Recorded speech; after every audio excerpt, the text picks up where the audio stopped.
your sky is dark and pours the rain, then cry to Jesus, cry to Jesus, cry to Jesus, and live. Oh, and when the love spills over and music fills the night, and when you can't contain the joy inside, then dance for Jesus, dance for Jesus, dance for Jesus, and live.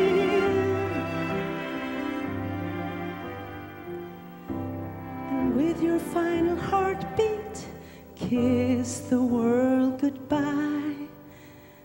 Then go in peace and laugh on glory's side, and fly to Jesus, fly to Jesus, fly to Jesus, and live. Fly to Jesus, fly to Jesus, fly to Jesus, and live.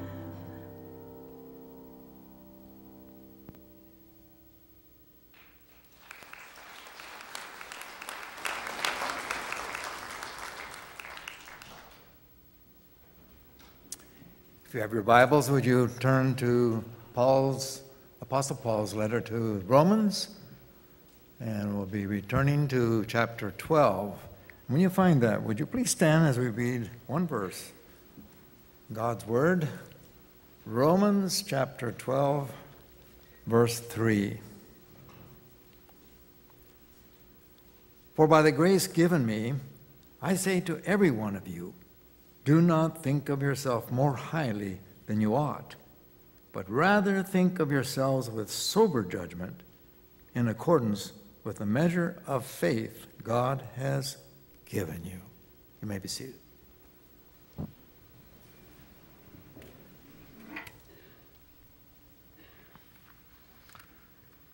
Have you ever looked at someone and said, "Who do you think you are?" You ever done that? Why would you say that to someone?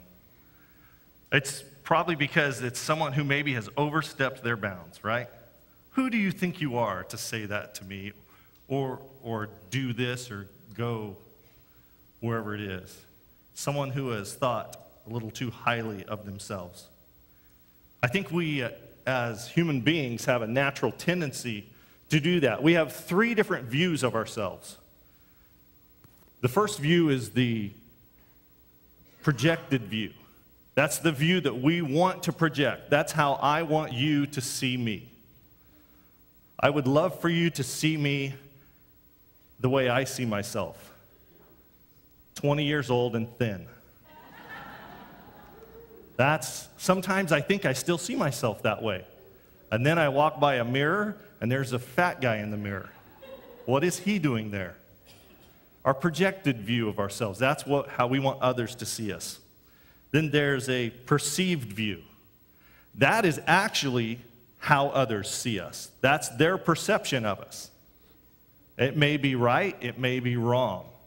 We don't know, and a lot of times it is a wrong perception.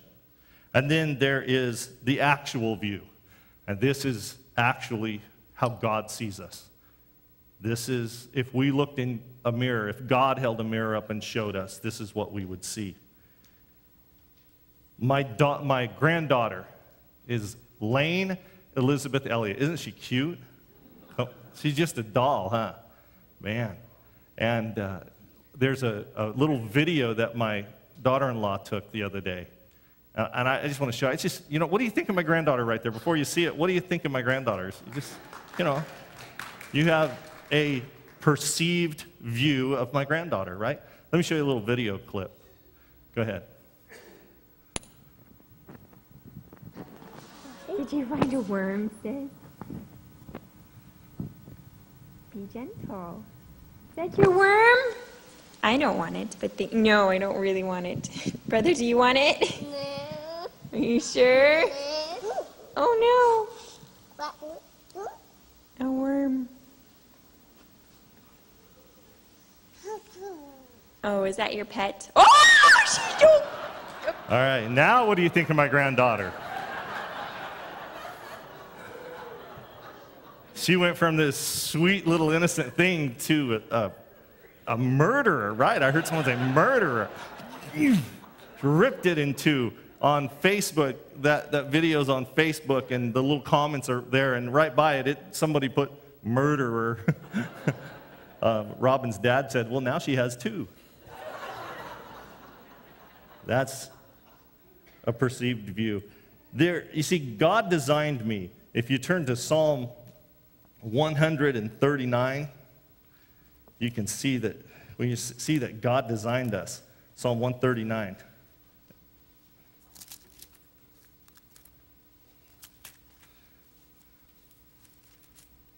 Thirteen through 16 says, you made all the delicate inner parts of my body and knit me together in my mother's womb.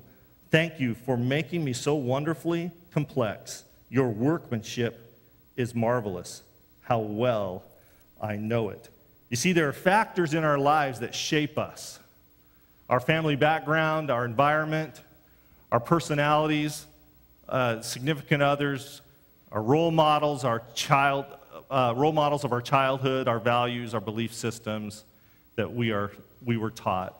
All play a critical role in the formation of ourselves. Now, see, I grew up with 3 older sisters, and one was 5 years older than me, the other one was 7, 8 years older than me, and the next one was 8. And so, I know Bob's sitting there shaking his head. Oh my goodness. Well, by the time I was in junior high, man, I had just been around a lot of women, right? And my dad was a little worried about me being kind of a sissy, is what he would say. You don't really hear that word these days, but that's what my dad would say. And I remember that my freshman year in high school, I got in a fight after a football game. It was a whole bunch. It was not a gang fight like you see a gang fight today, but it was a bunch of us against a bunch of them. I guess that's a gang fight, right? But we didn't have weapons, you know what I mean? We didn't pull our knives out. It was just a good old-fashioned fist fight at a football game. And I was the first one in. Somebody at the bleachers said said something about get him. This guy was attacking someone from our school, and I was the first one in. And one of my dad's best friends saw me do that, and he was so proud of me. And he told my dad about me and bragged about me. Okay, so now, he said, your boy's a man now. Okay, so now if I'm going to continue to be a man, what am I going to do? I'm going to fight.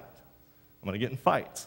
So I had a little period in my life where I got recognition from my dad and from my dad's buddies. And if I fought, then that was good. As long as I didn't start it. They made it clear not to start the fights. But that was my perception of being a man. And that's who I thought I was. And the other thing that I got a lot of kudos for at my house was eating all the leftovers. Is my mom in here?